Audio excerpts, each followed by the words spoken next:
Assalamualaikum warahmatullahi wabarakatuh. Perkenalkan, kami dari kelompok 2 Etik 25 akan mempresentasikan tentang tema hak asasi manusia dalam konteks aborsi di masyarakat saat ini. Anggota kelompok kita yaitu ada James Dendi, Nasya Hawra Putri Hidayat, Cynthia Nindi Lestari, Kesya Rusafa Sakib, Aliyah Nur Fadilah, Salma Khairina, Salma Maila Andrea, Milna Nafisa Azharo, Muhammad Rifki Firdaus, dan Oriza Najwa Rofika. Baik, di sini saya akan menjelaskan tentang pengertian HAM. Menurut Undang-Undang Nomor 39 Tahun 1999, hak asasi manusia adalah hak fundamental yang melekat pada setiap individu sejak konsepsi. Hak ini tidak dapat dirampas atau dicabut, dan keberadaannya harus dihormati. Kesehatan sebagai hak asasi manusia diakui secara internasional dan dianggap sebagai syarat penting untuk pemenuhan hak lainnya. Selanjutnya akan disampaikan oleh rekan saya. Yang selanjutnya adalah pendahuluan. Seiring meningkatnya dunia teknologi, kemudahan dan kebebasan masyarakat dalam memperoleh informasi itu semakin mudah juga. Nah, karena itu dapat berdampak pada maraknya pergaulan bebas di lingkungan masyarakat yang kemudian mengakibatkan tingginya angka kehamilan yang beresiko pada terjadinya aborsi. Menurut literatur secara global, kehamilan yang tidak diinginkan mencapai 44% di dunia. Kemudian pada tahun 2010 sampai 2014, sekitar 56% daripada kehamilan yang tidak diinginkan tersebut berakhir pada aborsi. Menurut WHO, tahun 2024 angka aborsi tersebut sendiri sudah mencapai 61%. Dan untuk belakangan ini kasus-kasus aborsi yang terjadi itu pada janin berusia 8 bulan. Selanjutnya akan dijelaskan oleh teman saya. Untuk mengkaji atau mengetahui tindakan aborsi bagi masyarakat, kita perlu melihat tindakan ini dari berbagai macam sudut pandang. Bisa mulai dari aspek hukum, aspek keamanan, serta aspek sosial dan pandangan masyarakat. Dalam kerangka ini dapat dilihat bahwa aspek-aspek tersebut saling berhubungan. Oleh karena itu, kita perlu melakukan kajian yang holistik agar dapat menghasilkan pembahasan dan kesimpulan yang menyeluruh mengenai tindakan aborsi. Lalu selanjutnya ada contoh kasus, yaitu sepasang kekasih ditangkap karena diduga mengaborsi janin usia 8 bulan. Saat dilakukan pemeriksaan terhadap pelaku, ia mengaku bahwa telah menggugurkan bayi yang tengah dikandung pacarnya. Adapun motifnya karena keduanya tidak menginginkan bayi dari hasil hubungan gelap tersebut. Sebab sang lelaki diketahui telah memiliki istri. Kedua pelaku menggugurkan bayi tersebut dengan cara meminum obat yang didapat melalui toko online. Agar kejadian seperti kasus ini tidak terjadi lagi, kita bisa melalui pendekatan hukum, yaitu mempertegas hukum-hukum terkait praktek aborsi ilegal yang masih sangat luas, serta mengatur hukum untuk menanggulangi diskriminasi terhadap perempuan yang hamil di luar nikah. Adapun juga melalui pendekatan edukasi, yaitu dengan pemberian edukasi dan sosialisasi tentang kebijakan aborsi serta edukasi seks. Selanjutnya, aborsi. Menurut Shakira, tahun 2022 abortus provocatus atau yang lebih dikenal di Indonesia adalah aborsi, merupakan suatu tindakan pengguguran hasil kehamilan dari rahim sebelum waktunya. Secara etimologis, abortus memiliki arti keguguran dan provocatus memiliki arti yang disengaja. Selain itu, medication abortion adalah obat-obat seperti mifepristone dan misoprostol. Yang kedua, surgical abortion melibatkan proses diatasi dan evakuasi adalah tempat steril dan kondusif. Selanjutnya akan dijelaskan oleh teman saya. Kemudian selanjutnya terdapat faktor pemicu tindak aborsi. Ada 4 faktor. Yang pertama, faktor ekonomi atau individual.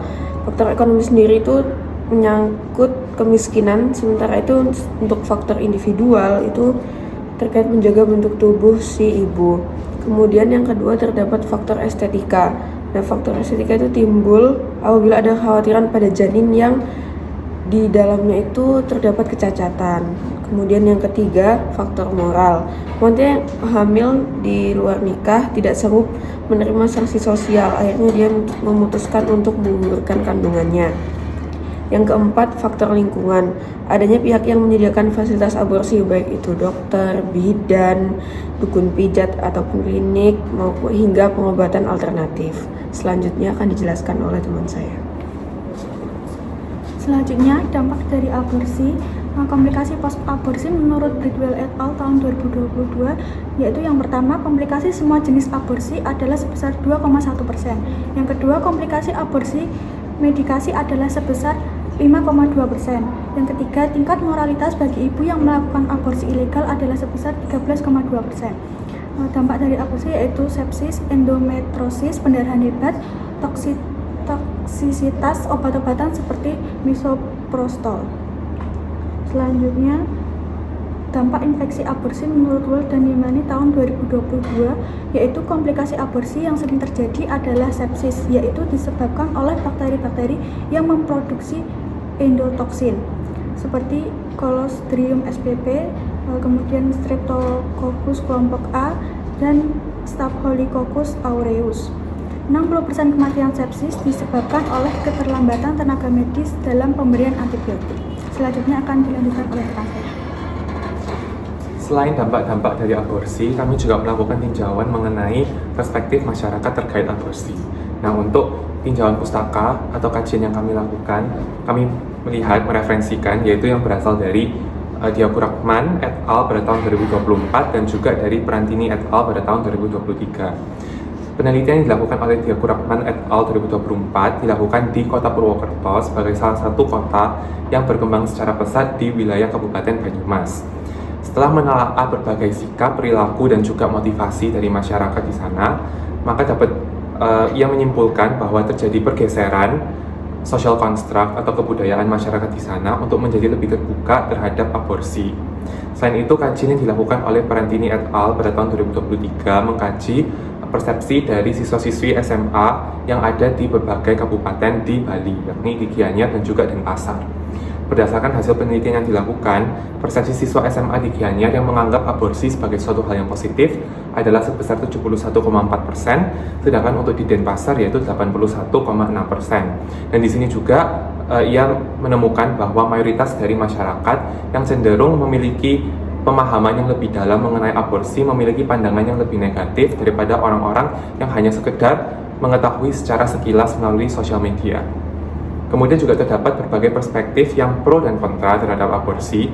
Bagi masyarakat yang mendukung atau pro terhadap aborsi, mereka percaya bahwa aborsi ini merupakan suatu tindakan yang menjunjung tinggi hak tubuh perempuan, khususnya bagi korban pemerkosaan dan juga kekerasan seksual. Sedangkan bagi masyarakat yang berpandangan kontra, dianggap bahwa tindakan aborsi ini melanggar hak asasi manusia, yakni hak hidup dari fetus. Selanjutnya akan dijelaskan oleh rekan saya. Untuk perspektif hukum mengenai aborsi sendiri itu dibagi menjadi dua, yaitu tidak melanggar hukum dan melanggar hukum.